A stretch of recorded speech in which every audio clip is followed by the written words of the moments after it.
A siren in the snow. Have you ever felt so tired of trying to speak English that you secretly wished no one would talk to you again? Have you ever stood in a cold place, heart racing, thinking maybe you just don't belong here?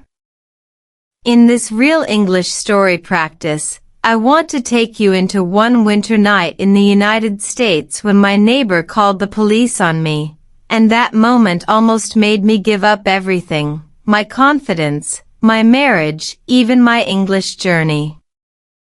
But what if the very conflict you fear becomes the bridge to friendship? It was my first winter in America. Not the movie version of winter. Not the soft snow falling gently while couples drink hot chocolate. I'm talking about real, Midwest winter.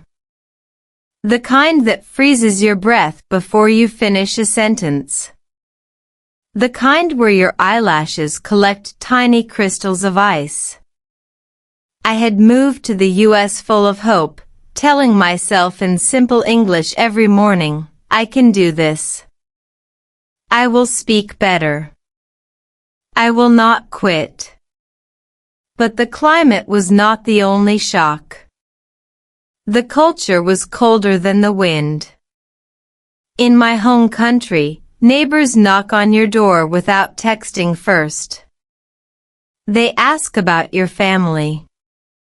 They comment on your cooking smells.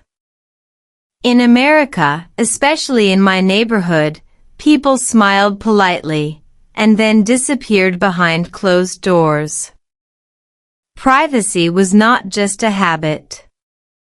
It felt like a policy. Quiet streets. Closed garages. Lawns cut perfectly straight. No noise after certain hours. Everything organized. Everything controlled. And then there was me. New immigrant. New accent. New mistakes. I was learning English through daily life. I practiced while grocery shopping. I practiced while watching local news. I practiced by repeating simple sentences. How are you? Nice to meet you. I'm sorry about that. I believed in learning English through story, through experience, not just textbooks. Research in cognitive psychology shows that storytelling activates multiple areas of the brain, language, memory, emotion, at the same time. That means when you connect English to real emotion, you remember it longer.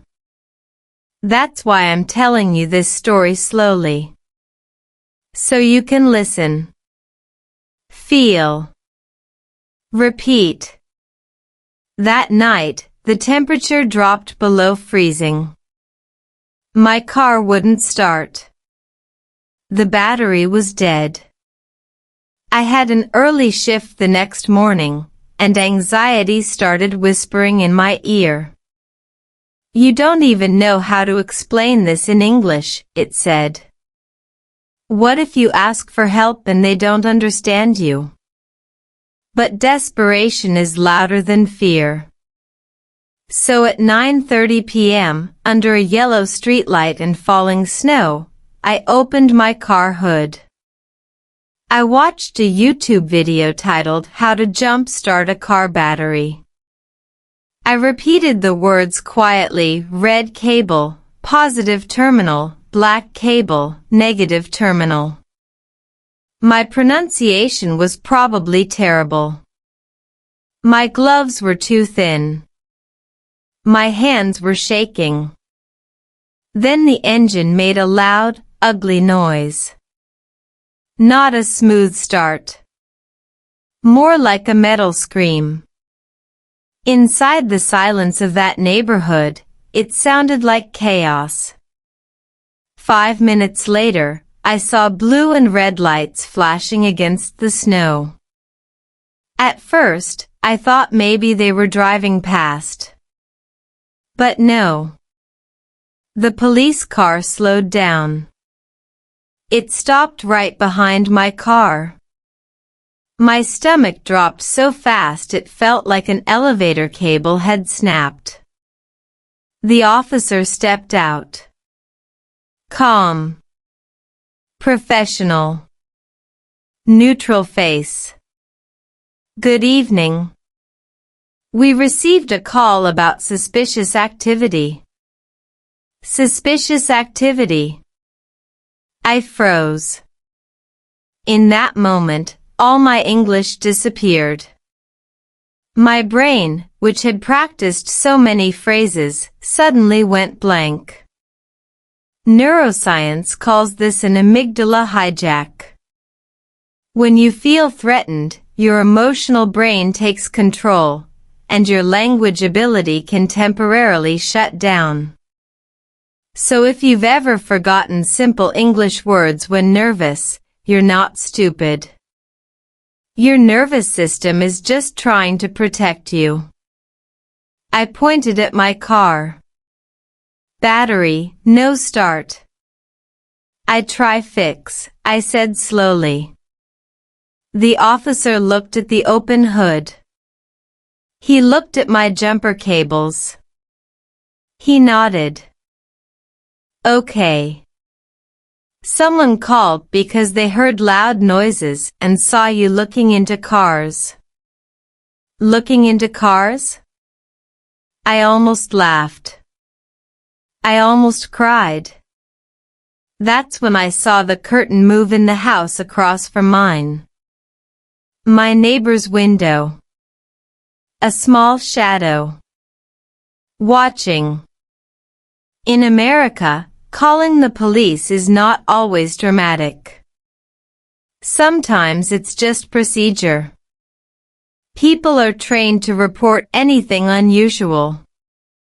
Neighborhood safety culture is strong.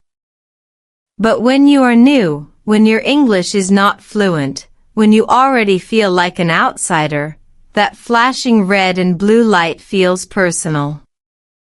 The officer asked for my ID. I handed it to him with cold fingers. I kept repeating in my head, stay calm. Speak slowly. Simple sentences. That's a powerful strategy in language learning and conflict. Slow down. Short sentences. Clear words. I live here, I said. I work early morning. Car problem. He ran my information. Everything was fine. He gave a small nod. All right. Just be careful. Have a good night. And just like that, he left. But I didn't feel relieved. I felt exposed. Snow kept falling. My car was still dead. And across the street, my neighbor's porch light turned off. That night, standing alone with jumper cables in my hand, I asked myself a dangerous question. Is this worth it? Is learning English worth this embarrassment? Is living in the United States worth feeling misunderstood? Is building a new life worth being seen as suspicious? If you've ever struggled with listening, speaking, or feeling judged because of your accent, you know that pain. It's not just about vocabulary. It's about identity. But here's something important. Conflict is information. It shows you where misunderstanding lives. It shows you where growth can happen. Psychologists say that social tension, when handled calmly, can actually increase trust later. The brain remembers resolution more strongly than comfort. I didn't know it yet, But that police call was not the end of my story in America. It was the beginning. Because sometimes the person who calls the police on you becomes the person who hugs you. And that's where this real English story truly begins. Why I almost gave up English. Have you ever opened your mouth to speak English and felt your brain quietly shut the door from the inside? Not because you don't know the words, but because you're tired. Tired of translating. Tired of repeating yourself. Tired of smiling politely while someone says, "Sorry, what?" for the third time. After the night my neighbor called the police, I didn't just question my life in America. I questioned my English. The morning after the siren, I woke up before sunrise. The sky outside was still gray-blue, heavy with snow clouds. My car battery was finally working, but my confidence wasn't. As I drove to work, I replayed the police officer's sentence in my head. We received a call about suspicious activity. I practiced it out loud, slowly. Suspicious activity. I tried to copy his tone. Calm. Clear. Neutral. That's how I learned English in real life. Not from perfect grammar books. From moments that hurt a little. At work, I avoided small talk. Usually, I would practice simple conversations with coworkers. How was your weekend? It's really cold today. I like your sweater. But that day, I kept my headphones on longer than usual. Not because I was busy. Because I was embarrassed. Embarrassment is powerful. Neuroscience shows that social rejection activates the same pain centers in the brain as physical injury. So when someone doesn't understand your accent, your brain reacts like you've been slightly wounded. And if that happens again and again, your brain starts protecting you. It whispers, "Stay quiet. It's safer." That whisper almost convinced me. For months before that winter, I had been pushing myself to improve my listening and speaking skills. I used a simple method: listen, repeat, record. I would watch short news clips about American culture, climate differences, and local policies. I would pause and repeat sentences slowly. Sometimes I recorded my voice and compared it to native speakers. It was uncomfortable. My pronunciation sounded heavy. My rhythm felt wrong. But repetition builds neural pathways. Every time you repeat a phrase, your brain strengthens that connection. Still, progress felt slow. In America, especially in the Midwest where winters are long and quiet, small talk is an art form. People talk about the weather like it's a shared hobby. Cold enough for you? This snow won't stop. I understood the words, but sometimes I missed the tone. Was it a joke? Was it serious? Cultural nuance is harder than grammar. And then there were the policies. Noise rules. Parking regulations. Trash collection schedules. In my home country, neighbors would remind you kindly. Here, sometimes a warning letter arrives instead. Direct. Formal. No emotion. That style made me nervous. I was always afraid I misunderstood something. After the police incident, my fear grew bigger than my motivation. One night, I sat at the kitchen table with my wife. She asked softly, "Are you okay?" I answered in English on purpose. "I feel tired. Not body tired. Inside tired."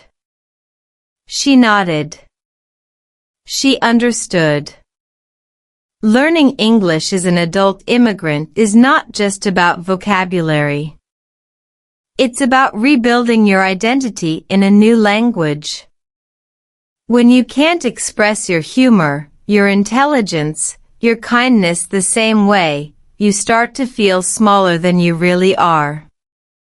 I searched online that week, "Why do I forget English when nervous?" I found studies about the amygdala and stress response. When anxiety rises, working memory decreases. That means you literally have less mental space to organize sentences. So if you've ever blanked out in a conversation, it's not because you're incapable. It's because your brain is overloaded. Understanding that changed something for me. Instead of saying, "My English is bad," I started saying, "My nervous system is stressed." That small reframe gave me power back. Science became my ally, not my judge. I also realized something important. I had been learning English like a test subject. Grammar drills. Vocabulary lists. Pronunciation apps. But real improvement happened in stories. In emotion. In conflict. That police night gave me 20 new words I would never forget. Suspicious, activity, received a call, be careful, have a good night. Why? Because they were connected to adrenaline. Emotion glues language to memory. So I made a decision. Instead of hiding from the story, I would use it.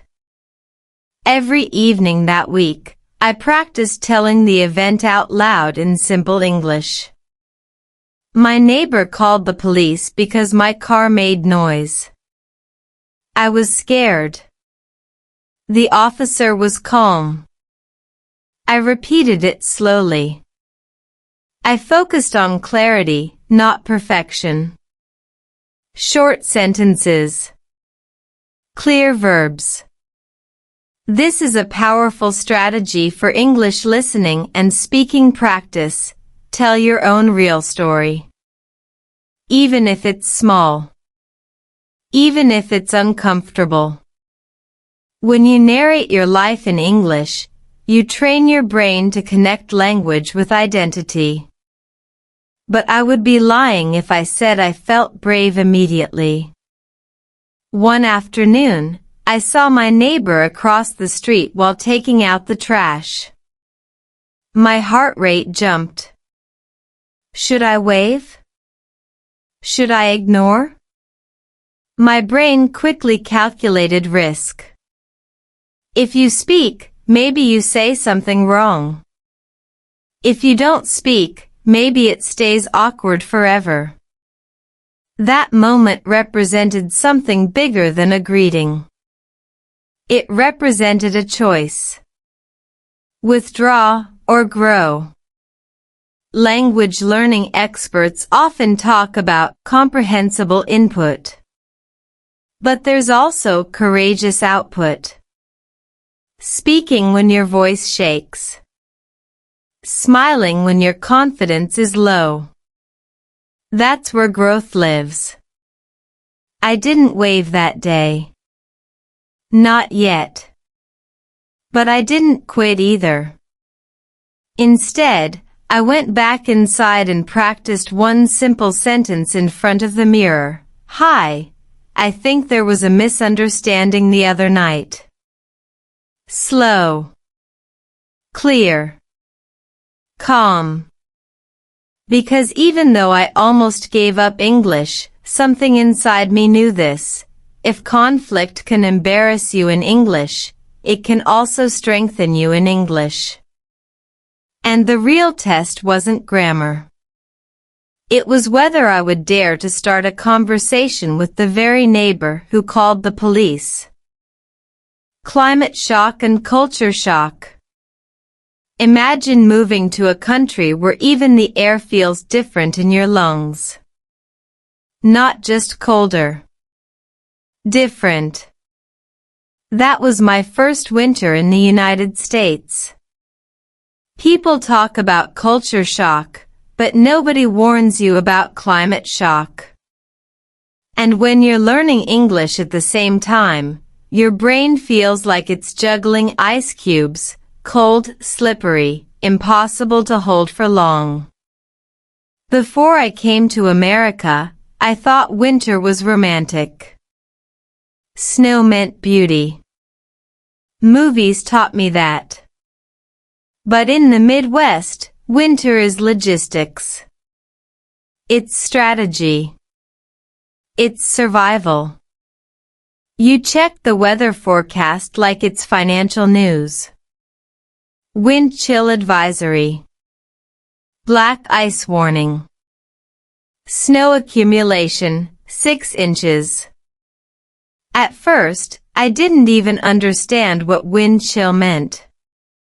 Isn't cold just cold? No. Wind chill is the temperature your skin actually feels when wind hits it.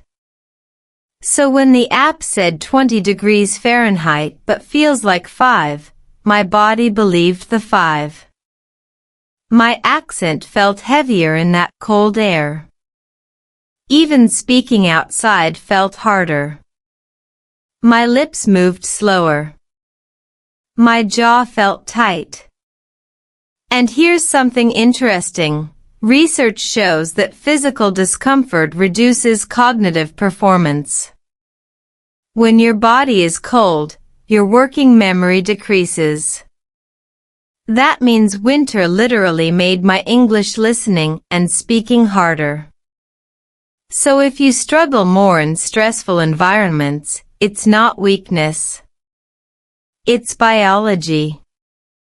But climate was just the first layer. The second layer was invisible rules. In my home country, if your car breaks down, 5 neighbors might come outside to help before you even ask. In my American neighborhood, people value independence. Self-sufficiency is respected. Privacy is sacred. If someone doesn't know you well, they might hesitate to approach. Not because they're unfriendly. Because they don't want to invade your space. At first, I misread that as rejection. After the police incident, I became hyper-aware of everything. Trash day. Recycling bins. Parking positions. In America, small details matter. If your trash can block the sidewalk, someone might report it. If your car is parked the wrong way overnight, you could get a ticket. These policies are not personal. They're structural. But when you are new, everything feels personal. I remember reading the city website about neighborhood regulations. I practiced the words out loud: ordinance, compliance, violation, penalty. These are not romantic English words. They are survival words. And then there was the cultural tone. Americans often communicate directly but politely. We need to keep the noise down. This isn't allowed. The sentences are short. Clear. No drama. But if you come from a culture where feedback is softened with long explanations, that directness can feel cold. I once received a letter about snow removal. It said I needed to clear the sidewalk within 24 hours after snowfall. No greeting. No signature from a friendly neighbor. Just instruction. I read it 3 times, trying to hear the emotion behind it. Was someone angry? Was I in trouble? Later, I learned this is normal. Systems communicate efficiently. Emotion is optional. As an English learner, I had to adjust not only vocabulary but expectations. Listening comprehension in real life is not just about words. It's about reading context, tone, silence. One afternoon, I practiced small talk with a coworker. She said, "Crazy weather, huh?" I answered with a long explanation about climate change patterns. She blinked, smiled politely. "Yeah, just cold." I laughed later at myself. In American casual conversation, sometimes simple is better. "Yeah, it's freezing." That's enough. Understanding cultural communication patterns improved my English more than memorizing 100 new adjectives. Psychologists call this cultural intelligence, the ability to adapt your behavior based on social norms. When you develop it, your anxiety decreases. When anxiety decreases, your language flows more smoothly. Everything is connected. But the biggest shock was emotional. In winter, people stay inside more. Streets become quiet. Social life shrinks. For someone already feeling isolated, that silence can amplify loneliness. I used to look out the window at 6 p.m. and see darkness everywhere. No kids playing outside. No neighbors chatting. Just snow reflecting streetlights. That silence made the police siren from a few nights earlier echo louder in my memory.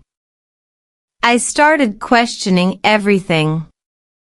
Was my accent too strong? Did I look suspicious because I was new?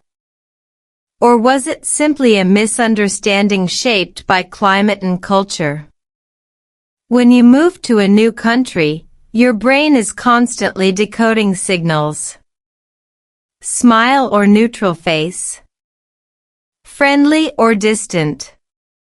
Helpful or formal? That constant decoding uses mental energy. Add English learning on top of that, and exhaustion is inevitable. But here's the twist. The same environment that overwhelmed me also trained me.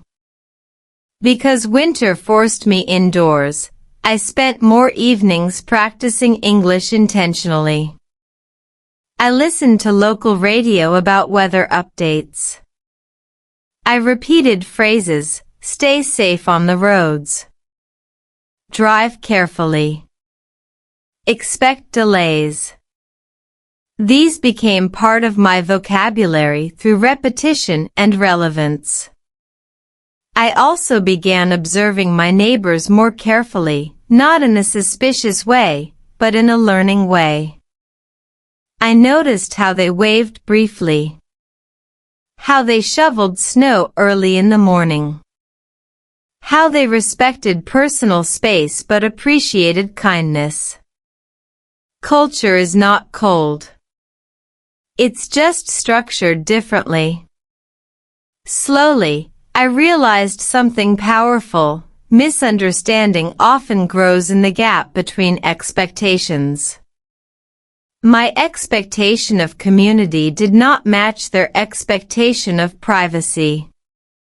My interpretation of silence did not match their intention of respect. That gap created tension. But gaps can also create bridges, if someone is willing to step forward. Standing at my window one evening, watching snow fall again, I repeated the sentence I had practiced in the mirror. Hi, I think there was a misunderstanding the other night. Climate had tested my body. Culture had tested my confidence. English had tested my patience. Now it was time for courage to be tested. Because surviving winter is not just about warm coats. It's about warm conversations. And I was finally ready to knock on my neighbor's door. The night of misunderstanding. There's a strange moment before you knock on someone's door after conflict. Your hand hovers in the air. Your brain runs 10 possible disasters. Your heart beats like it's practicing for a marathon. That was me, 3 days after the police car left my driveway. Snow had melted slightly, but the tension had not. If you're learning English, this is the kind of moment that feels like a final exam. No script. No subtitles. Just real life. I walked across the street slowly. Each step felt louder than it should. Crunch. Crunch. Crunch. I repeated my sentence in my head, just like practice for English listening and speaking. Hi, I think there was a misunderstanding the other night. Simple. Clear. No complicated grammar. When you're nervous, simple sentences are powerful. I knocked. A few seconds passed. Then the door opened halfway. It was my neighbor. Mid-40s. Neutral expression. Not angry. Not smiling. Yes. That single word felt heavier than a paragraph. I swallowed. Hi. I'm your neighbor. From across the street. I pointed gently. About the other night, with my car. Her eyebrows moved slightly. Recognition. Oh. That O carried layers. Surprise. Memory. Maybe a little discomfort. I continued, slowly. I think, maybe there was misunderstanding. My car battery was dead. I was trying to fix it. Silence. In silence, your brain can panic. But silence in American conversation doesn't always mean rejection. Sometimes it means processing. I reminded myself of that. Breathe. Wait. She opened the door a little wider. I heard loud noises, she said. And I saw someone going back and forth between cars. We've had break-ins before. Break-ins. That word hit me harder than suspicious activity. Suddenly, the story expanded. It wasn't about me. It was about fear. About history. About safety. Oh, I said softly. I didn't know. And I truly didn't. This is where listening becomes more important than speaking. In conflict resolution psychology, there's a principle called perspective taking. When you try to see the situation from the other person's viewpoint, your defensiveness decreases. And when defensiveness decreases, communication improves. She crossed her arms, but not tightly. It was dark. And you were looking inside the car with a flashlight. I nodded. Yes. I was checking the battery. I'm sorry if it looked strange. Notice that sentence. I'm sorry if it looked strange. Not, I'm sorry you called the police. Not, you misunderstood. Just acknowledgement of appearance. That small difference matters in American communication culture. It shows responsibility without accusation. Her posture softened slightly. I didn't mean to cause trouble, she said. That surprised me. Cause trouble? I thought I was the one in trouble. For the first time, I saw nervousness in her face too. Conflict often feels one-sided in your head. But on the other side of the door, another human being is usually replaying the same moment with their own doubts. I was scared, she admitted. We try to watch out for each other here. Watch out for each other. There it was. Not coldness. Not hostility. Community, just expressed differently than I expected. In my home culture, watching out for each other means knocking on the door first. In this neighborhood, it meant calling authorities if something felt off. Different method. Same intention, safety. I nodded slowly. I understand. I'm new here. Still learning everything. I smiled slightly. Including English. She gave a small laugh. Your English is fine. If you've ever learned a language, you know how powerful those words are. Your English is fine. It doesn't mean perfect. It means understandable. And understandable is enough. But the conversation wasn't over. I should have come over, she added. Asked what was going on. That sentence shifted the energy completely. Now we were not two opponents. We were two people analyzing a shared mistake. There's something important happening here psychologically. When both sides admit imperfection, the brain releases tension. The threat response decreases.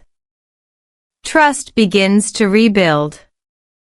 Studies show that mutual vulnerability increases connection faster than mutual perfection.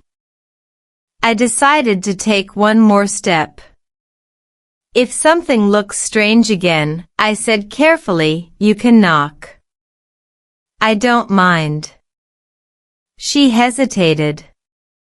Then nodded. And if your car breaks down again, my husband has jumper cables. I almost laughed. I have jumper cables, I said. I just, maybe use them wrong. That earned a real smile.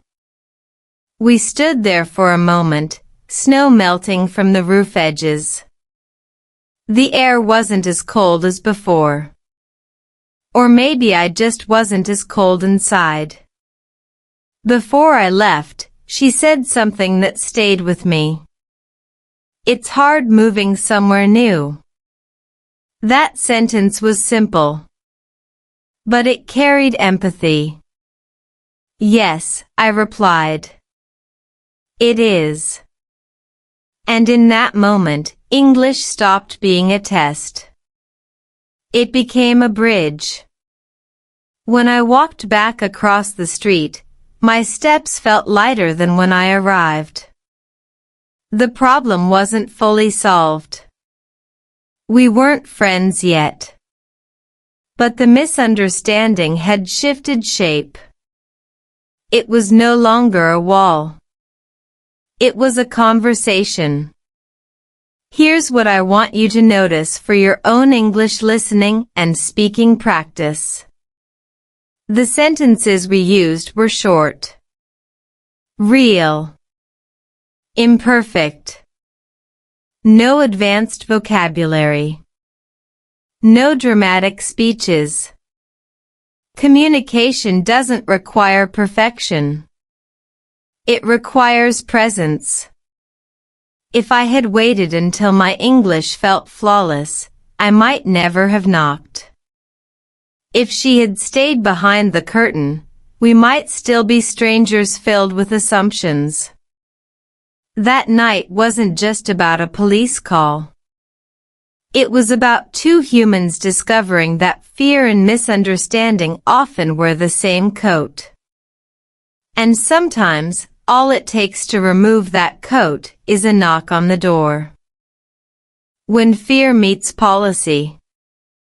Here's something nobody tells you when you move to the United States. Sometimes it's not personal, it's procedural.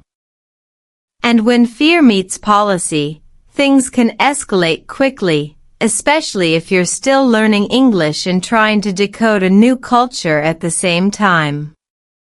After I talked to my neighbor, I went home and did something very modern. I researched. Not gossip. Not social media. I searched for local neighborhood guidelines, community safety programs, and city policies. I typed slowly, why do neighbors call police for noise? Neighborhood watch rules in America. What is suspicious activity? The answers were surprisingly calm. In many American communities, there are active neighborhood watch groups. Residents are encouraged to report unusual activity to protect property and prevent crime. It's not always about confrontation. It's about documentation. About creating a record. In some cities, local police even ask citizens to call instead of investigating on their own. Safety first.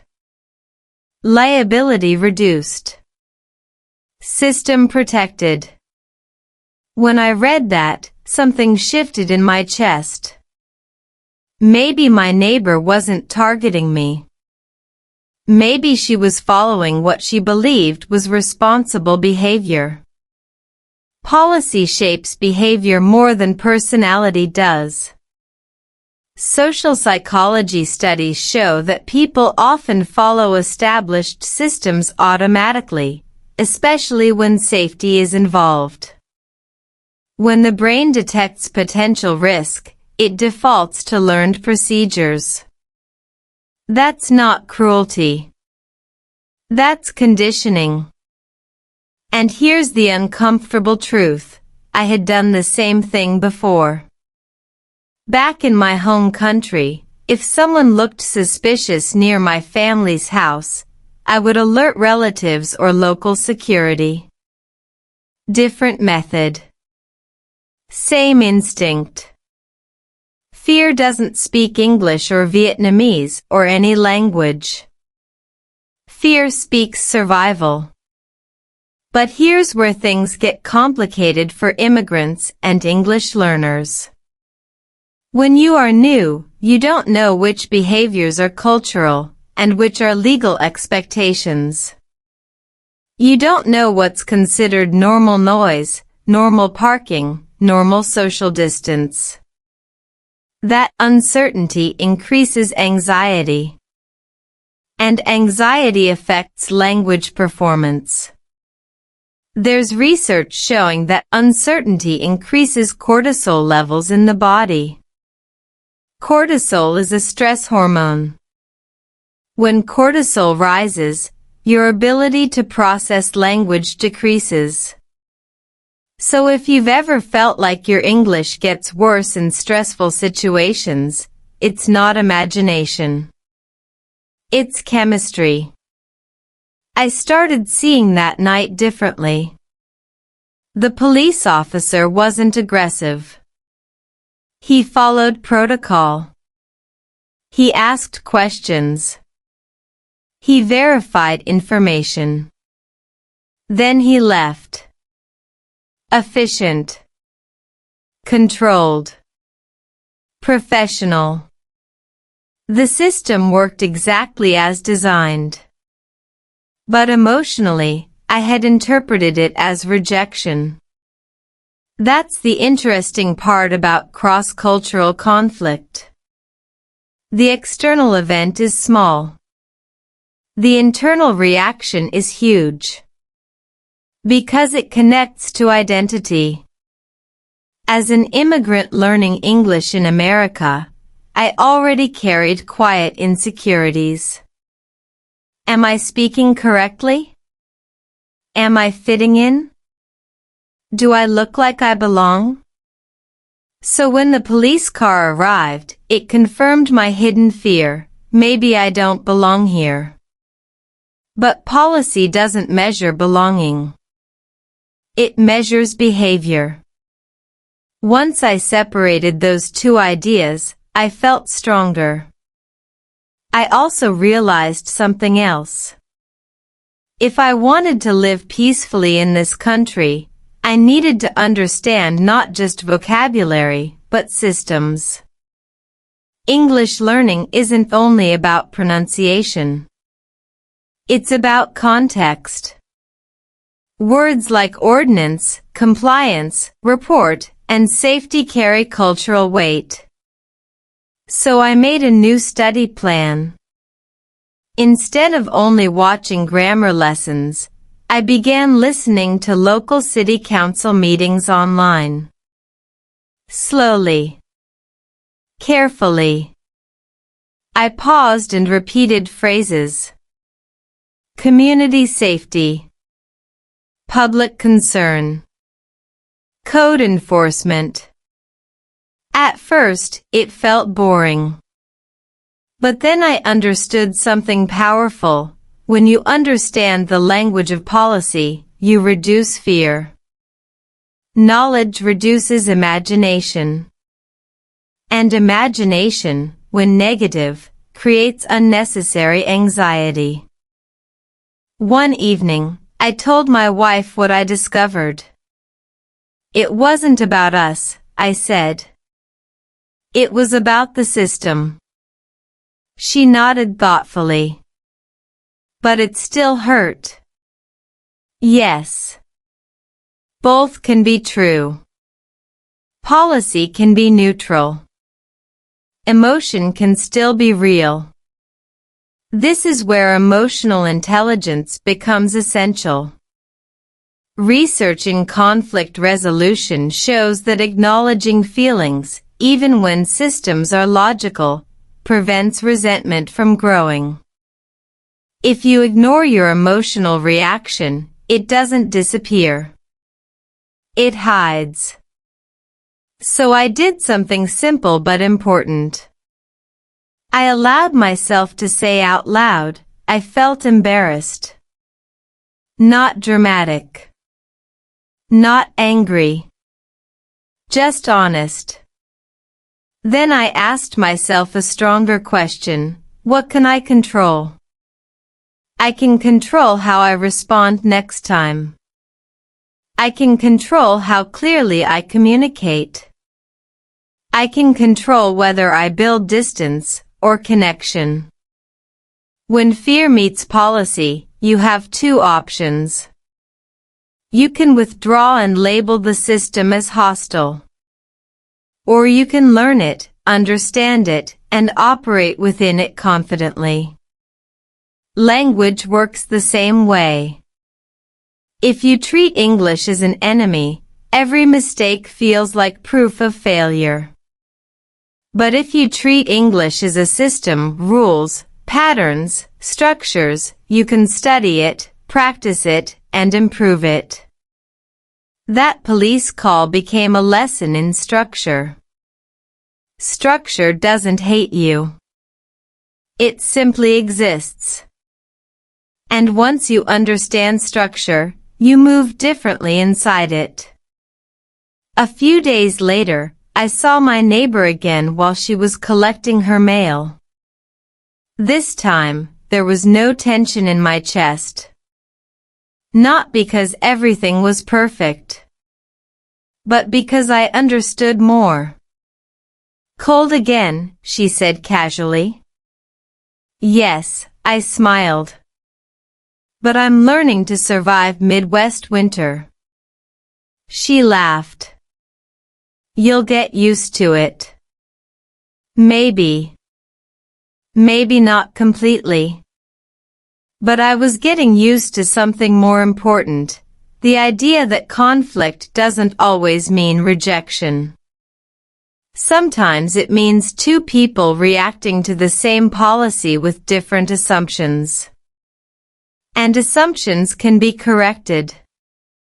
As I walked back to my house, I realized something surprising. The system didn't push me away. It challenged me to grow up faster, to speak clearer, to understand deeper. Fear had knocked on my door wearing the uniform of policy. But instead of hiding from it, I decided to learn its language. And that decision would change everything that happened next. The conversation after the siren. Have you ever noticed how the second conversation after a conflict is more important than the first? The first one clears confusion. The second one builds trust. And trust, especially when you are learning English in a new country like the United States, feels like oxygen. You don't realize how much you need it until you can breathe again. A week after our door-to-door conversation, something unexpected happened. There was another snowstorm. Not dramatic. Not emergency level. Just enough to cover driveways in thick white silence. I woke up early, grabbed my shovel, and stepped outside before sunrise. The air was sharp but calm. Across the street, I saw my neighbor struggling with a heavy pile of snow near her mailbox. For a second, I hesitated. This was the moment. You know that voice in your head that says, "Stay in your lane. Don't make it awkward"? I heard it. Loud and clear. But I also heard another voice. The one that had practiced English in front of the mirror. The one that survived the police lights. The one that refused to quit. So I walked across the street with my shovel. "Good morning," I said, steady and slow. She looked up, surprised. Then she smiled. "Morning." I pointed at the snow blocking her mailbox. "I can help. It's heavy." Short sentence. Clear offer. There's something powerful about physical action combined with simple language. It reduces pressure. You're not asking for deep emotional discussion. You're just helping. She nodded. "That would be great, thank you."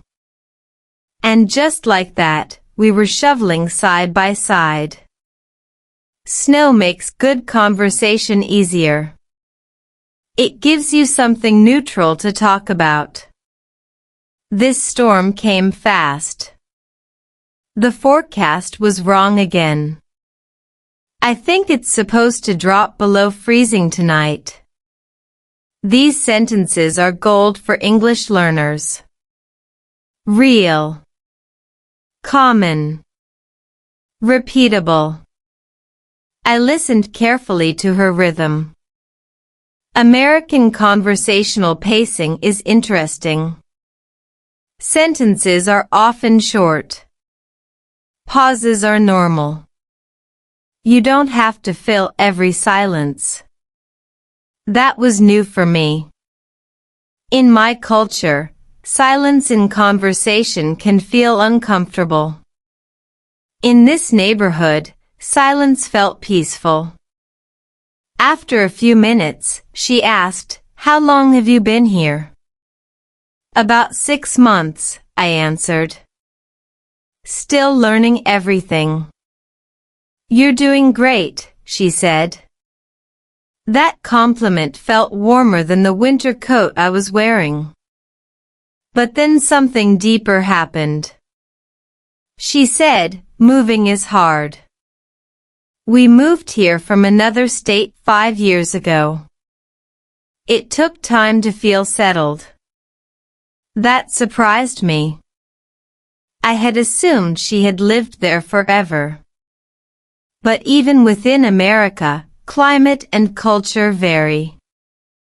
Moving from the South to the Midwest, from California to Illinois, from Texas to Minnesota, each region has its own personality. Accent differences. Weather expectations. Lifestyle rhythms. I didn't realize that, I said honestly. I thought maybe everyone here grew up together. She laughed. No, not at all. And there it was again. Assumptions dissolving. Psychologists talk about something called the contact hypothesis. It suggests that positive interaction between people reduces prejudice and anxiety. But here's the key, the contact must involve cooperation. Shared effort. Shared goal. Shoveling snow together was cooperation. It wasn't dramatic. It wasn't emotional. But it was bonding. After we finished, she said, "Do you want some coffee?" We just made a fresh pot. That invitation felt bigger than it sounded. Coffee in America isn't just caffeine. It's conversation. It's openness. I paused for half a second. Old anxiety tried to return. What if my English fails again? What if I say something awkward? But growth lives one step outside comfort. Yes, I said. That would be nice. Inside her house, everything felt warmer. Not just temperature. Atmosphere. I met her husband briefly. He shook my hand firmly. "Hey, good to meet you." That phrase, "good to meet you," became one of my favorites. Simple. Friendly. No pressure. We sat at the kitchen table. The conversation moved slowly at first. Weather. Work. Basic questions. Then she said something important. "I'm glad you came over the other night. I was worried you'd be upset." I shook my head gently. I was nervous, I admitted. But I wanted to understand. Understanding. That word shifted the room again. Conflict resolution research shows that when someone feels heard and understood, defensive behavior decreases dramatically. Not because they won, but because they feel seen. Her husband added, "It's good to talk things out." Talk things out. That's a very American phrase. It means discussing a problem calmly until clarity appears. I repeated it later that night while practicing. We talked things out. The conversation lasted maybe 30 minutes. Nothing dramatic. No emotional speeches. Just steady, respectful exchange. But something had changed. The police siren had created distance. The knock on the door reduced tension. The shovel and coffee built connection. And here's the lesson for your English listening and speaking practice. Fluency grows in interaction, not isolation. You can study vocabulary alone, yes. But confidence grows when you risk small conversations. Use short sentences. Speak slowly. Allow pauses. Listen more than you talk. And most importantly, don't wait for perfect grammar to start human connection. When I walked back home after coffee, I realized something unexpected. The fear that once froze my voice had melted, just a little. Not completely gone, but softer. And sometimes, softer is enough to start something new. Coffee, culture, and confession. There's a quiet power in sitting at someone's kitchen table. No police lights. No snowstorm. Just coffee steam rising between two people who almost misunderstood each other completely. If you're learning English through real-life stories, this is the part where language stops being survival and starts becoming connection. A few days after that first coffee, she texted me. Yes, texted. That alone felt like progress. Hey, we're making chili tonight. Want to join? Simple message. Friendly tone. No tension. I stared at my phone longer than necessary. Part of me still felt cautious. But another part, the braver part, knew this was how friendships begin in America. Casual invitation.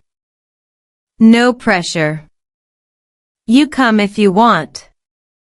You decline politely if you don't. We'd love to, I replied. I showed my wife the message, and she smiled in a way that said more than words, "This is good." That evening, we walked across the street carrying a small homemade dessert from our culture. In my country, you never visit someone empty-handed. Hospitality is emotional. Generous. Loud. In this American neighborhood, hospitality felt softer. Quieter. But just as real. Inside, the smell of chili filled the kitchen. Beans, tomato, spices. Comfort food for cold climates. Food is culture you can taste. Her husband handed me a bowl. Careful, it's hot. Hot. Not just temperature. Flavor. Emotion. Moment. We sat down together. Conversation started simple. Work. Kids. Weather again. Americans truly love weather talk, it's safe territory. Then something shifted. She asked, "Do you miss home?" That question opened a door I didn't expect. Yes, I answered slowly. Especially family. And the way neighbors talk more. She nodded thoughtfully. Yeah. We're not always great at that here. It wasn't defensive. It was reflective. Cultural differences are fascinating when you observe them without judgment. In many parts of the United States, especially suburban areas, independence is valued deeply. People respect boundaries. They don't want to intrude. But that can sometimes look like emotional distance. In my culture, closeness is immediate. Questions are personal from the start. How much do you earn? When will you have children? It can feel overwhelming to Americans. But for us, it signals care. As English learners, we often translate words directly, but culture doesn't translate directly. You have to learn the emotional meaning behind communication styles. I explained gently, in my country, if something happens, like a car problem, neighbors come outside first. Police is last. She looked surprised. Really? Yes. We try to solve it together. Her husband leaned back in his chair. That's interesting. Here, we're taught not to approach if something seems risky. Risky. There it was again. The word that shaped that winter night. But now, instead of tension, there was curiosity. Psychologists describe something called cultural reframing.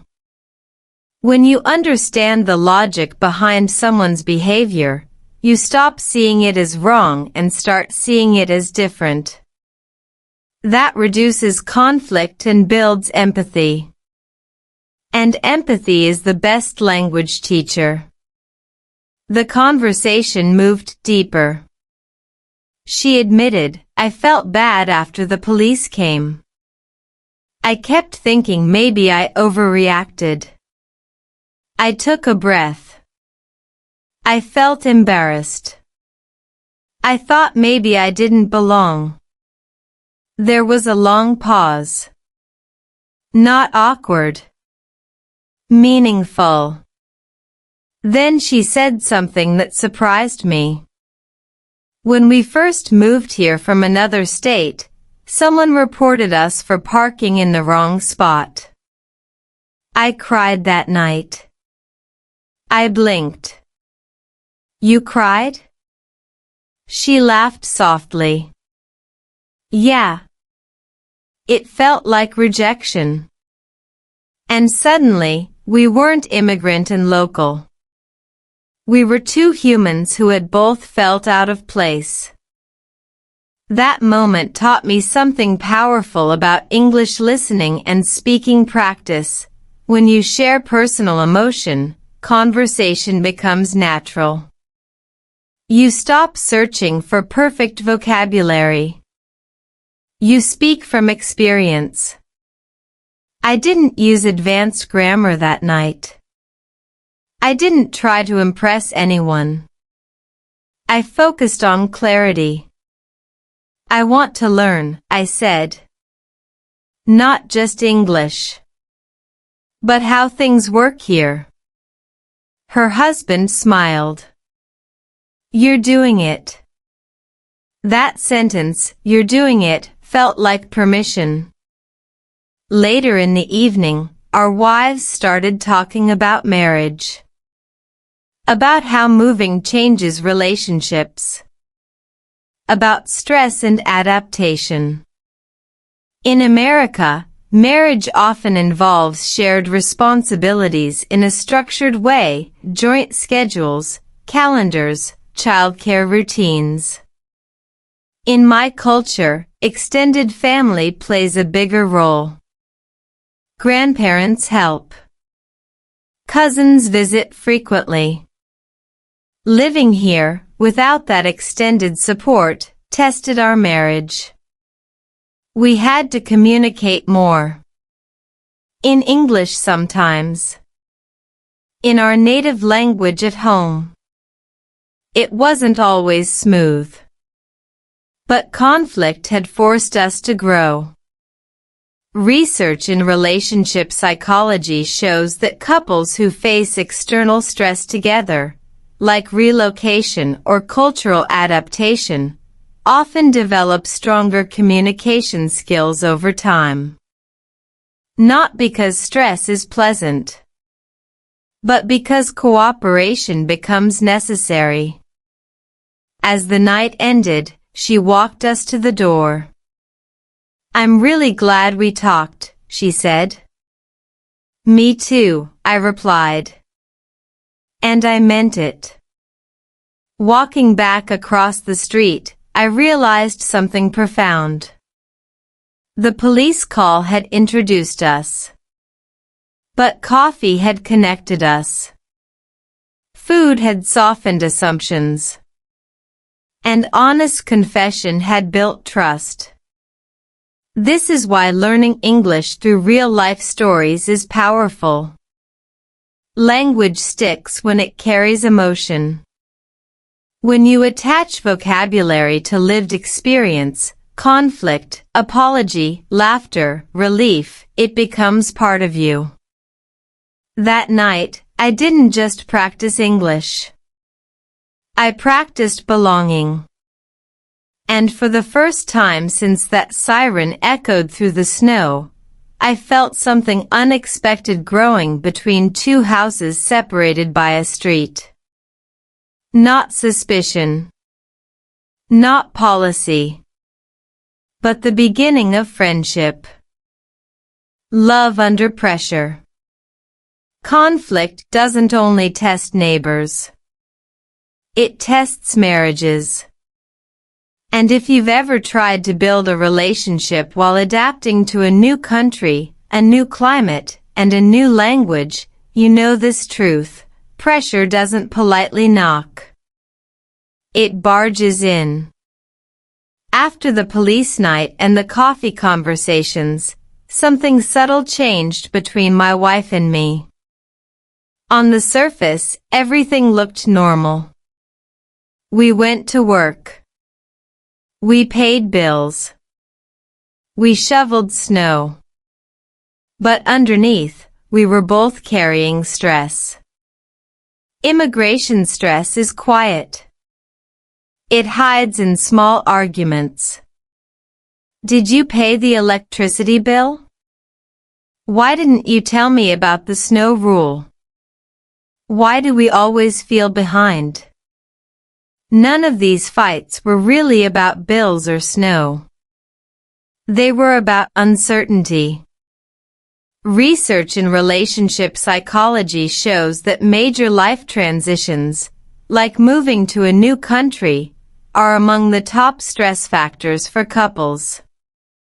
New systems. New expectations. New financial realities. When you add learning English into the mix, communication becomes even more delicate. Because sometimes, we argued in English. Not intentionally. Just because certain topics, insurance, taxes, school policies, were in English. So we discussed them using the same language we were still mastering. And when you argue in a second language, you lose emotional precision. You don't always find the exact word that matches your feeling. You say angry when you mean disappointed. You say fine when you mean hurt. Language shapes emotion. There were nights when my wife would sit quietly at the kitchen table, scrolling through photos of our family back home. I knew she missed them deeply. In our home country, extended family surrounds you. Here in the United States, especially in suburban neighborhoods, independence is expected. You raise your children mostly on your own.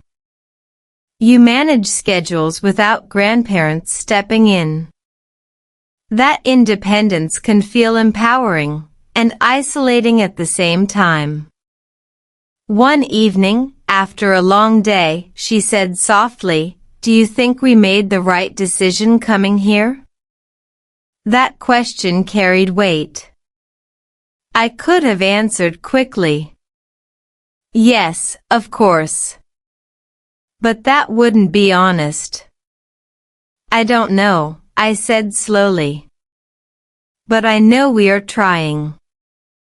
Trying. That word became important in our marriage. In high-stress situations, couples often fall into blame patterns. Psychologists call it the demand-withdraw cycle. One partner demands change. The other withdraws to avoid conflict. The more one pushes, the more the other retreats. We felt that pattern starting to appear. But something interesting happened after the conflict with our neighbor. Instead of turning against each other, we turned toward the problem. The police incident had embarrassed me. But it also forced me to speak up. To explain. To clarify. That courage transferred into my marriage. I felt ashamed that night, I told her honestly. Not because of the police, but because I thought maybe I failed us. She looked at me carefully. "You didn't fail. You fixed it." That sentence changed everything. Sometimes love grows stronger under pressure, not because the pressure disappears, but because both people choose to communicate instead of hide. We started creating small rituals to protect our relationship. Every Sunday evening, we would sit together and review the week ahead. Appointments. Weather forecast. Work schedules. School notices. It sounds boring. But structure reduces anxiety. And reduced anxiety improves communication. We also made a decision about English. At home, we would speak both languages. Not to replace our identity, but to expand it. If we didn't know a word in English, we would look it up together. If we didn't understand a policy letter, we would read it out loud slowly. Listening practice became a shared activity. And here's something powerful about learning English as a couple. When you struggle together, embarrassment decreases. You laugh at mistakes instead of hiding them. One night, I mispronounced receipt as recipe. We laughed for 5 minutes. That laughter released tension that had been building silently. Humor is a powerful stress regulator. Studies show that shared laughter increases relationship satisfaction and lowers cortisol levels. So yes, even mispronouncing English words can strengthen love, if you let it. Our neighbor's friendship also influenced us. Seeing how one conflict transformed into connection reminded us of something essential. Misunderstanding doesn't mean failure. It means opportunity. We began applying that mindset to our marriage. Instead of saying, "You never understand me," we tried saying, "Maybe we are misunderstanding each other." Small shift. Big difference. The climate still changed rapidly. Winters remained harsh. Policies remained structured. Cultural differences didn't magically disappear. But inside our home, something felt warmer. Love under pressure becomes intentional. It requires patience. It requires humility. It requires choosing to explain instead of accuse.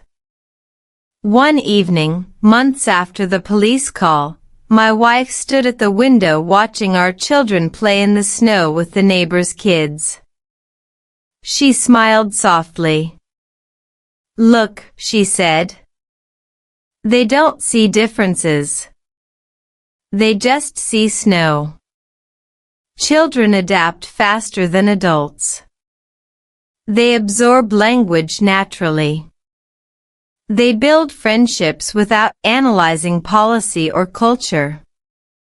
Watching them reminded us why we stayed. Not for perfection. Not for comfort. But for growth. The conflict that once felt like a crack in our foundation had become reinforcement. Because when pressure squeezes a relationship, it reveals what's inside. And what we discovered inside ours was resilience. Not loud. Not dramatic. But steady. And sometimes steady love is stronger than any storm. What I learned about American culture the hard way. If you've ever moved to a new country, you probably learned this quickly. Culture is not what people say. It's what people expect. And expectations are invisible. When I first arrived in the United States, I thought culture meant holidays, food, and maybe sports. Thanksgiving. Burgers. The Super Bowl. Those are the visible parts. But the real American culture? It lives in daily habits, tone of voice, personal space, and unspoken rules. And I learned most of it the hard way. Let's start with something simple, small talk. In my home country, conversations often begin with personal questions. How much do you earn? Are you planning to buy a house? Why don't you have another child? Directness is normal. It shows interest. In America, those same questions can feel intrusive. Here, small talk is an art form. Weather. Traffic. Weekend plans. How's it going? But here's the twist. When someone says, "How's it going?" they don't actually expect a detailed answer. The first time a coworker asked me that question, I answered honestly. I talked about how stressed I was about insurance paperwork and school enrollment. He blinked twice and slowly backed away. That's when I realized, "How's it going?" often means hello. This doesn't mean Americans are fake. It means social boundaries are different. Privacy is respected strongly. People open up, but usually after trust is built. Then there's punctuality. In many cultures, arriving 10 to 15 minutes late is acceptable. Sometimes it's even expected. In America, especially in professional settings, time equals respect. If a meeting starts at 9 a.m., you are expected to be ready at 8:55. I learned this lesson during a parent-teacher conference. I arrived exactly at the scheduled time. The teacher greeted me politely, but the meeting ended exactly 15 minutes later, even though I still had questions. The schedule was tight. Efficiency mattered. It wasn't coldness. It was structure.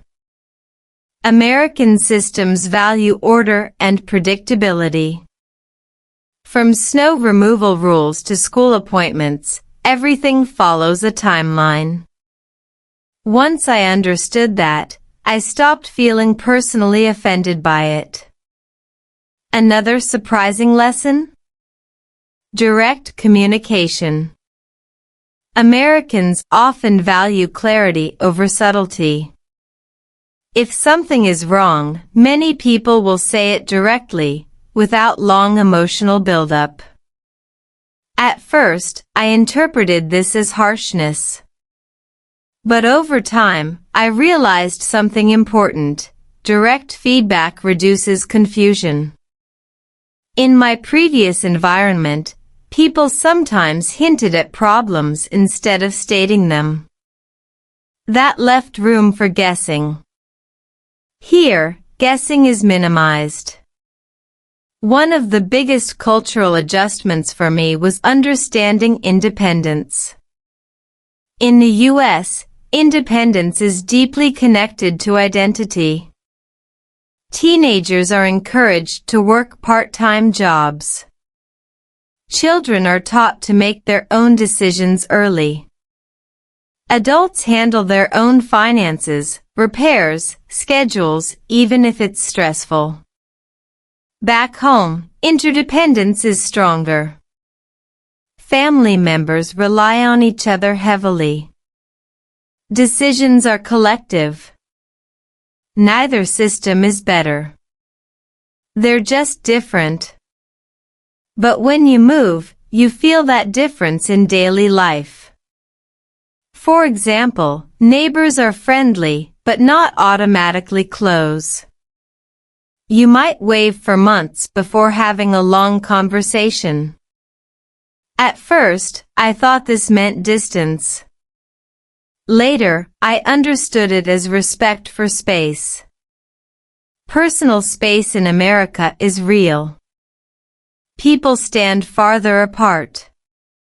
They don't usually touch during conversations unless they're close friends. Eye contact matters, but staring too long feels uncomfortable. These small physical cues communicate culture without words. Then there's the topic of rules. America has many rules. Some are written. Some are implied. Trash sorting schedules. HOA regulations. Parking limitations. Snow clearing responsibilities. Silence hours. At first, it felt overwhelming. Why so many guidelines? But here's what I learned: rules create fairness. When everyone follows the same system, conflicts decrease. And when conflicts happen, there are clear procedures to resolve them. That structure builds trust in the system, even if it feels strict. One of the most powerful cultural lessons came from observing volunteering. In the U.S., community involvement is common. Parents volunteer at schools. Neighbors organize events. People donate time and resources regularly. Service is respected. When I attended a local school fundraiser, I saw parents who had full-time jobs still giving up evenings to support the community. That impressed me deeply. Civic participation isn't just optional, it's part of cultural identity. Another area that surprised me? Optimism. Americans often speak positively, even about challenges. You've got this. It'll work out. Just keep going. At first, I thought this sounded unrealistic. But I began to understand that optimism here is motivational. It pushes people forward. It creates momentum. And momentum matters in a country built on movement between states, careers, industries, ideas.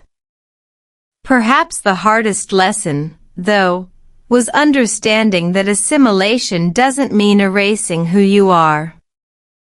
There's pressure, sometimes internal, to fit in. To speak perfect English. To adopt every habit. To blend completely. But America, at its core, is built by immigrants. Diversity isn't new here. It's foundational. I realized that integration is about contribution, not disappearance. You learn the rules. You respect the culture. But you also bring your own strengths. Food from your homeland.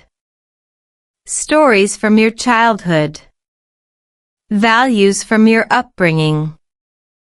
The hard way taught me something valuable. Cultural mistakes are not failures. They are classrooms. Every awkward small talk moment.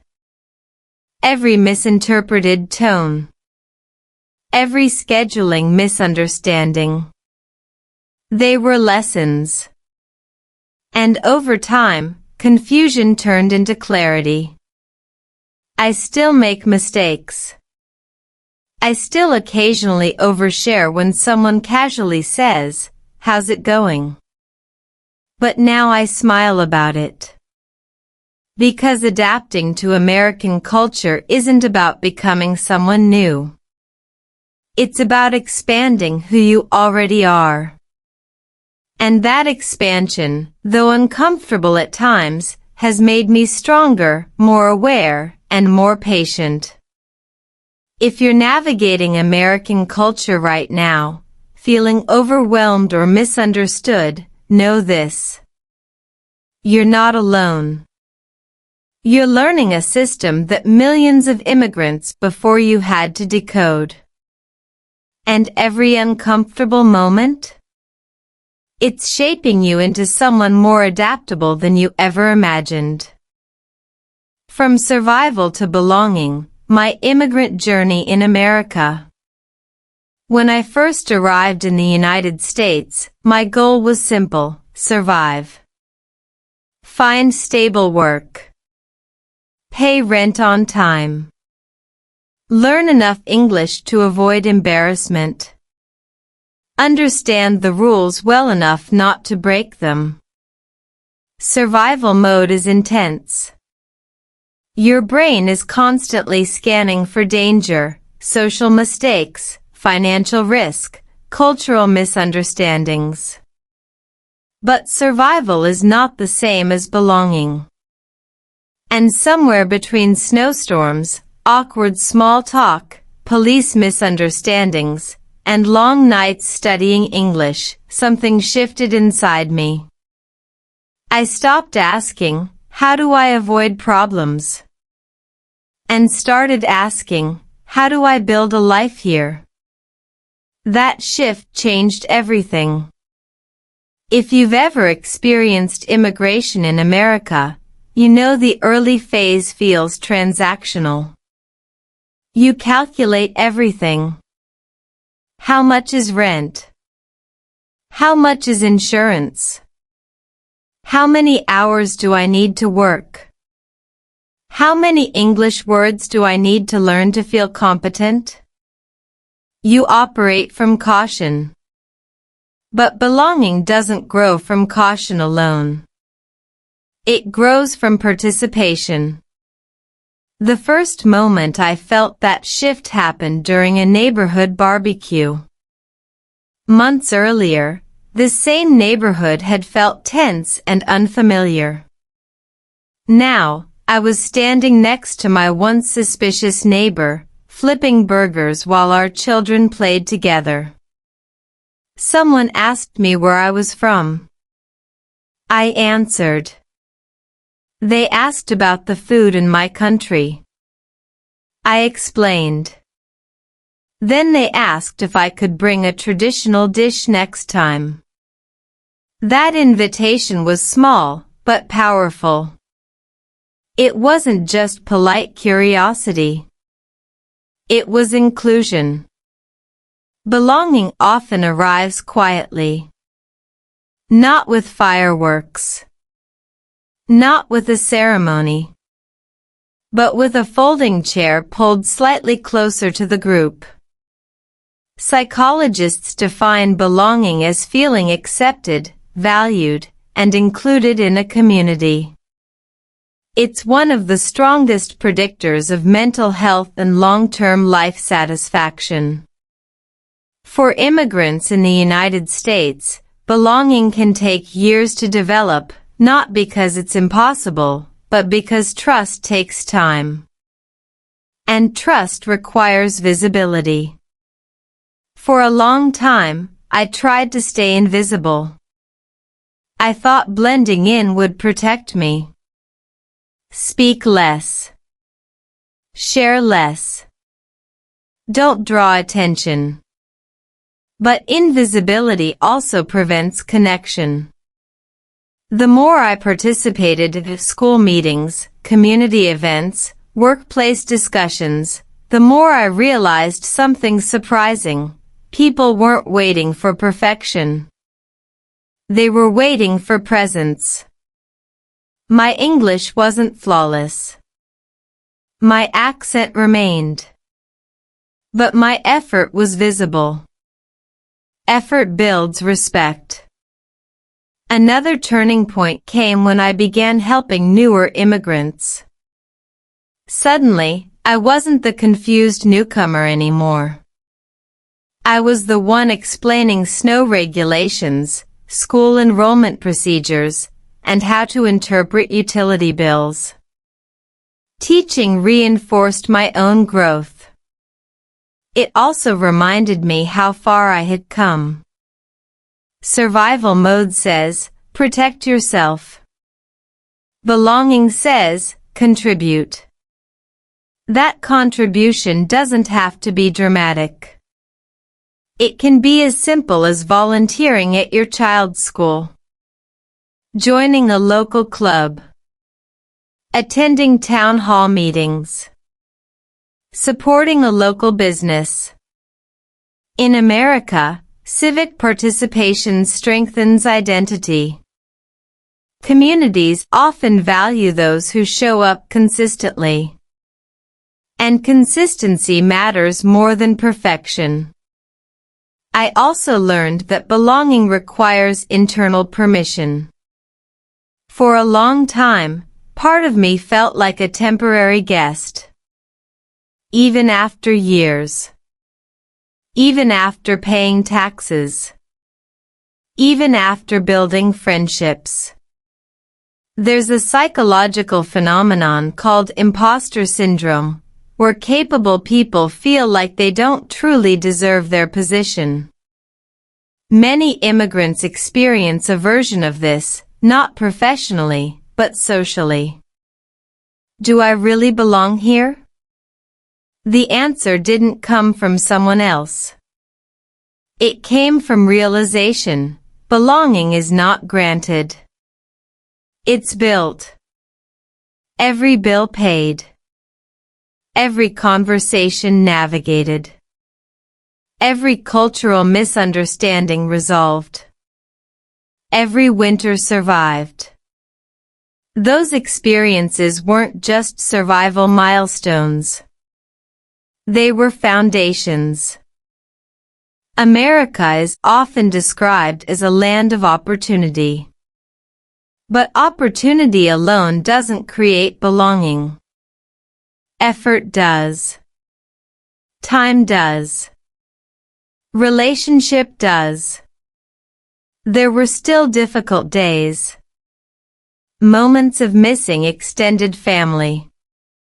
Moments of cultural fatigue. Moments when English felt exhausting. But those moments no longer defined the entire experience. Instead, I began seeing my journey as layered. Layer 1, fear.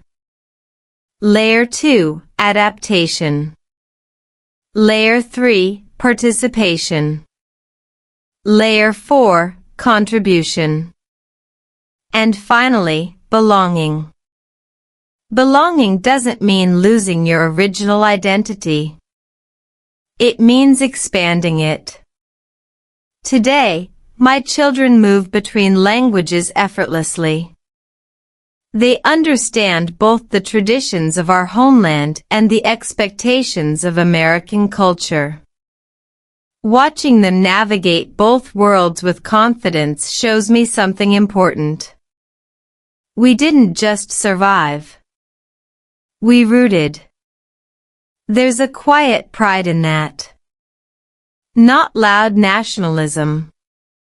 Not dramatic declarations. Just steady gratitude. Gratitude for second chances.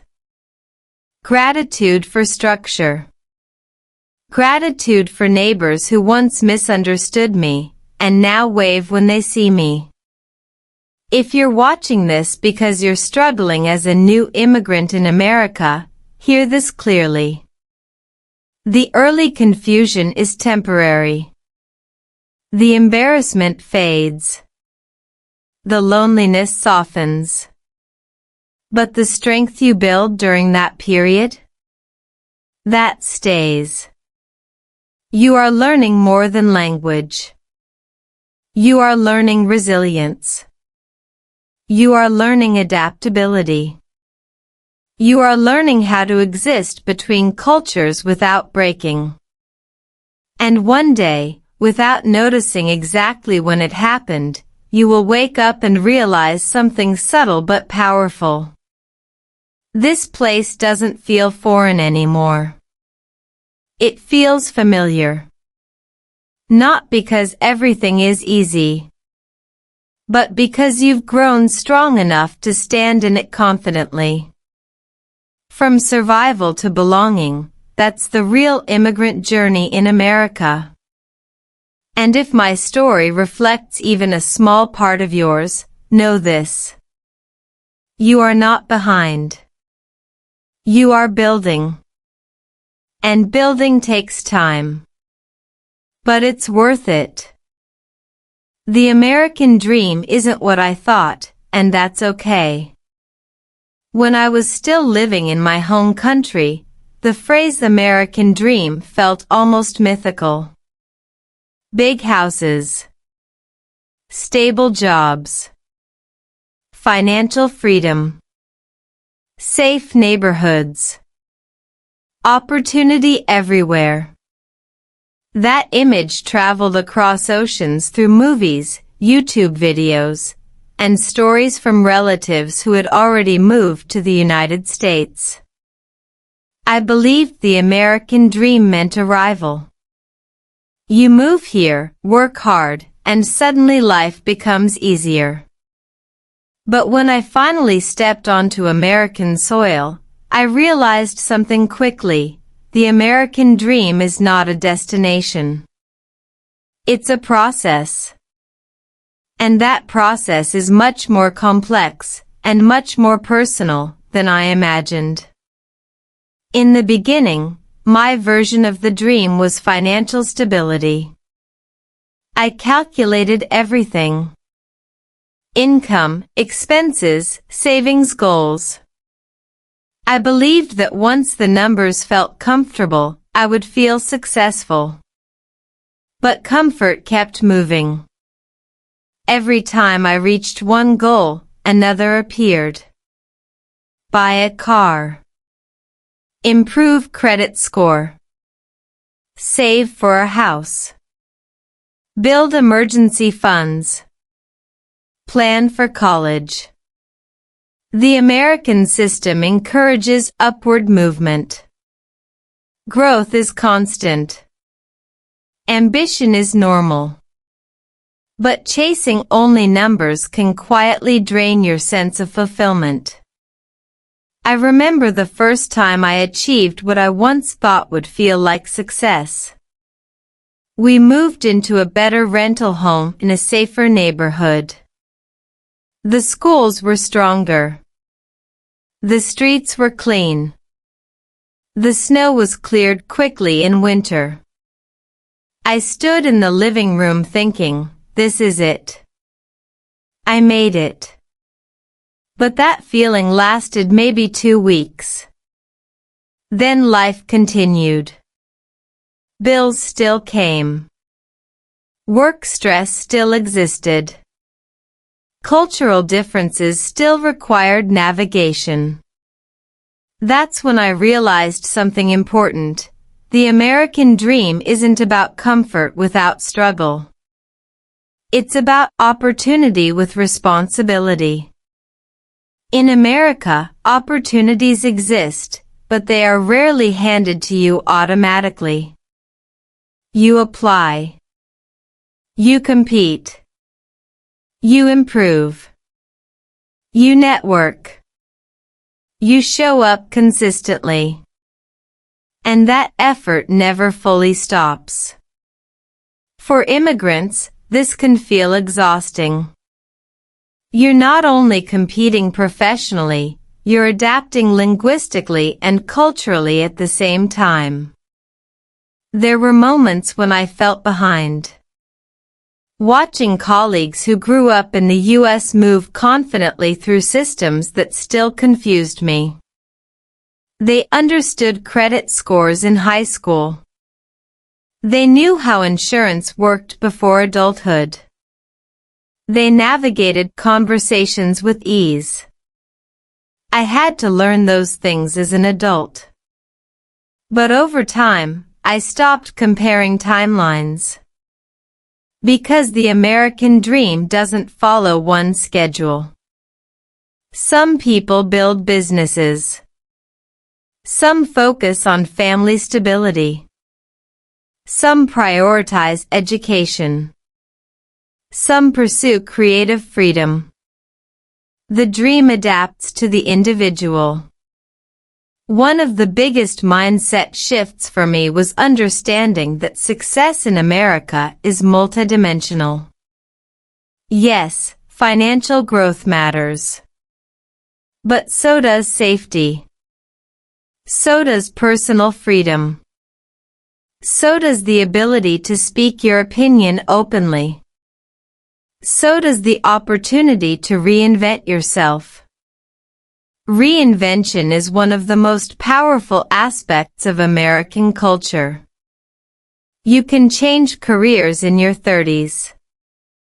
Go back to school in your 40s. Start a business after failure. Relocate to a new state for a fresh start. That flexibility is part of the dream. Back home, identity often felt fixed. Your career path was more linear. Social roles were more defined. Here, movement feels possible. At first, that freedom felt unstable. Now, it feels empowering. Another truth I had to accept: the American dream includes sacrifice. Time away from extended family. Missing weddings and funerals back home. Explaining cultural differences to your children. Working extra hours to build security. There were nights when I questioned whether the sacrifice was worth it. Especially when homesickness hit hardest during holidays. But then I would see my children confidently navigating 2 languages. I would watch them participate in school activities I never had access to. I would see their comfort in environments that once intimidated me. And I understood something deeper. Maybe the American dream isn't fully for me. Maybe it's partly for them. Intergenerational progress is powerful. Many immigrant families measure success not by personal comfort, but by expanded opportunity for the next generation. And when I reframed the dream that way, the pressure decreased. I stopped trying to arrive. Instead, I focused on building. Building financial literacy. Building community relationships. Building emotional resilience. Building confidence in my voice, even with an accent. I also realized the American dream doesn't guarantee happiness. Happiness still requires balance. Work-life balance in the U.S. can be challenging. Hustle culture is strong. Productivity is praised. Busyness is normalized. I had to intentionally create boundaries. Protect family time. Schedule rest. Choose presence over overtime when possible. Because what's the point of opportunity if you never pause long enough to experience it? Looking back, the dream I imagined before immigrating was simplified. Polished. Cinematic. The reality is more nuanced. There are systems to understand. Taxes to file. Credit to manage. Healthcare to navigate. Cultural cues to decode. But there's also freedom. Room to grow. Room to fail and try again. Room to belong without fully erasing your origin. The American dream, as I understand it now, is not about reaching a perfect life. It's about having the chance to pursue one. And that chance is meaningful. If you're an immigrant in America feeling disillusioned because reality doesn't match the image you once had, that's normal. The dream evolves. It becomes less about appearance and more about stability. Less about status and more about security. Less about proving something and more about building something. Today, when I hear the phrase American dream, I don't picture a mansion or luxury car. I picture steady growth. I picture my family safe. I picture my children confident. I picture myself standing in a country that once felt foreign, and knowing I helped carve out a place here. It's not perfect. It's not effortless. But it's real. And honestly, that version of the dream feels stronger than the fantasy ever did. If you're thinking about moving to America, read this first. If you're watching this because you're thinking about moving to the United States, I want to talk to you directly. Not as an expert. Not as a motivational speaker. But as someone who has lived through the excitement, the fear, the paperwork, the culture shock, the snowstorms, the misunderstandings, and the growth. Moving to America will change you. The real question is, are you ready for how it will change you? Before I immigrated, I consumed hours of content about life in the US YouTube vlogs. TikTok tours of suburban homes. Instagram posts about Costco shopping and Target runs. Everything looked organized, clean, and full of opportunity. And yes, America has opportunity. But opportunity comes with responsibility. So here's what I wish someone told me before I moved. First, your English does not need to be perfect. But your mindset does. You will make mistakes. You will mispronounce words. You will misunderstand jokes. You will nod even when you're only 70% sure what someone just said. That's normal. Language improves with exposure. What matters more is your willingness to speak despite discomfort. Confidence grows through action, not waiting. Second, understand the systems. America runs on systems, credit scores, insurance policies, tax filings, rental agreements, HOA rules, school zoning. If you ignore the systems, you will feel lost. If you study them, you will feel empowered. Start learning about credit before you arrive. Understand how health insurance works. Research cost of living in your target state, not just rent, but utilities, transportation, groceries, childcare. Preparation reduces shock. Third, loneliness will likely surprise you. In many cultures, community is automatic. In the U.S., community is intentional. People are friendly, but busy.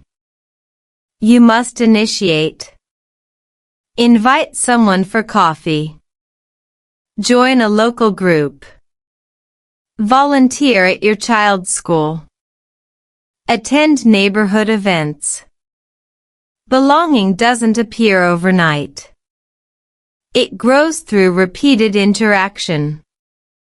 Fourth, money stress is real. Even with a decent salary, expenses can feel overwhelming at first. Security deposits. Furniture. Car insurance. Winter clothing. Emergency funds. The first year is often the hardest financially. But budgeting early and living slightly below your means can create breathing room. That breathing room reduces emotional stress more than luxury ever will. Fifth, your identity will expand, but it might feel uncomfortable. You will start thinking in two languages. You will compare cultural norms constantly. You will sometimes feel too American when you visit home, and too foreign when you're in the U.S. That in-between space is not confusion. It's growth. You are becoming bicultural. That's not a weakness. It's an asset. Sixth, the weather matters more than you think. If you're moving to a northern state, winter isn't just cold, it changes lifestyle. Shorter daylight hours can affect mood. Snow requires preparation. Heating costs increase. Research climate seriously before choosing location. Sunshine versus snow is not a small difference. It shapes daily life. Seventh, success in America is not instant. Social media often highlights fast wins, new house, new car, new job promotion. But behind most stable immigrant lives are years of invisible effort. Paperwork. Rejections. Skill upgrades. Side jobs. Language practice at midnight. If your progress feels slow, it's probably normal. Eighth, your children may adapt faster than you. They'll learn slang. They'll understand school culture quickly. They might even correct your pronunciation. Don't feel threatened by that. Celebrate it. Their fast adaptation doesn't diminish your strength. It reflects the foundation you're building for them. 9th, mental resilience is everything. There will be days when you question your decision. Days when you miss home deeply. Days when cultural differences feel exhausting. Those days don't mean you failed. They mean you're adjusting. Give yourself permission to struggle without labeling the entire journey as a mistake. And finally, define your own version of the American dream. Don't import someone else's definition. For some, it's entrepreneurship. For others, it's stability and safety. For others, it's educational opportunity for their children. For others, it's personal freedom. Clarity reduces pressure. If you move to America chasing an image, you may feel disappointed. If you move with a purpose, you'll measure progress differently. Looking back, I don't regret immigrating. But I also don't romanticize it. It required humility, patience, adaptability. There were awkward moments with neighbors, financial stress, cultural misunderstandings, long nights translating documents. But there were also milestones. First confident phone call in English. First community event where I felt included. First time someone asked me for advice instead of offering it. Growth is gradual. If you're considering this move, ask yourself, are you ready to start from zero socially? Are you ready to learn continuously? Are you ready to feel uncomfortable for a while? If the answer is yes, even a cautious yes, then you might be ready. America is not perfect. No country is. But it offers space. Space to rebuild. Space to reinvent. Space to create something different from what you had before. And sometimes, that space is all you need. If this video helped you see the immigrant journey more realistically, share it with someone who's planning to move to the US. Because preparation won't remove every challenge. But it will make you stronger when those challenges arrive. And strength, not fantasy, is what truly carries you through life in America. If you've made it this far in this Immigrant Journey series, I want you to pause for a second. Because what you just watched isn't just a story about moving to America. It's a story about identity, resilience, culture shock, marriage under pressure, financial stress, language barriers, and redefining the American dream in real life. This isn't the polished version of immigration you see on social media. This is the behind-the-scenes version. The snow before the sunshine. The confusion before the confidence. The survival mode before the sense of belonging. And here's the truth most people don't say out loud. Moving to the United States doesn't automatically change your life. But the process of rebuilding yourself here absolutely will. Every awkward English conversation. Every misunderstood cultural cue. Every late-night doubt. Every small win no one else noticed. They're shaping you. They're sharpening you. They're preparing you for a version of yourself that doesn't exist yet, but is slowly forming. And if you're watching this because you're planning to immigrate to America, or you're already here trying to figure things out, I want you to know something. You are not behind. You are not failing. You are adapting. And adaptation is one of the most powerful survival skills in the modern world. But here's where it gets interesting. This channel isn't just about immigrant struggles. It's about immigrant evolution. In the next series, we're diving deeper into topics most people avoid. The hidden mental health cost of immigration. Raising bilingual children in America. Building credit and financial stability from zero. Navigating American workplace culture as a foreigner. The silent identity crisis no one prepares you for.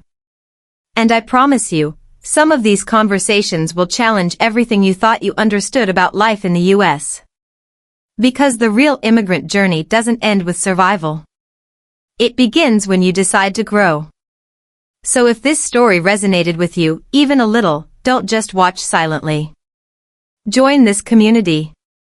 Hit subscribe so you don't miss the next chapter of this real-life immigrant experience in America. Turn on notifications so you're here when we unpack the next layer of what living in the United States truly looks like in 2026 and beyond. And if you're comfortable, share your experience in the comments. Where are you watching from? Are you planning to move to the US? Or are you already here building your version of the American dream? Your story might help someone else feel less alone. That's how communities grow. Not through perfection, but through honesty. If this video helped you understand the realities of immigration to America, from culture shock to belonging, give it a thumbs up. It helps this content reach more people who need realistic guidance about moving to the United States. And if you know someone considering immigration, share this video with them. Preparation changes outcomes. Remember this. The American dream is not a single moment. It's a series of decisions. And the fact that you're here, learning, reflecting, and seeking clarity? That already says something powerful about you. This is not the end of the story. It's the turning point. And the next chapter might be the one that changes everything. I'll see you in the next video.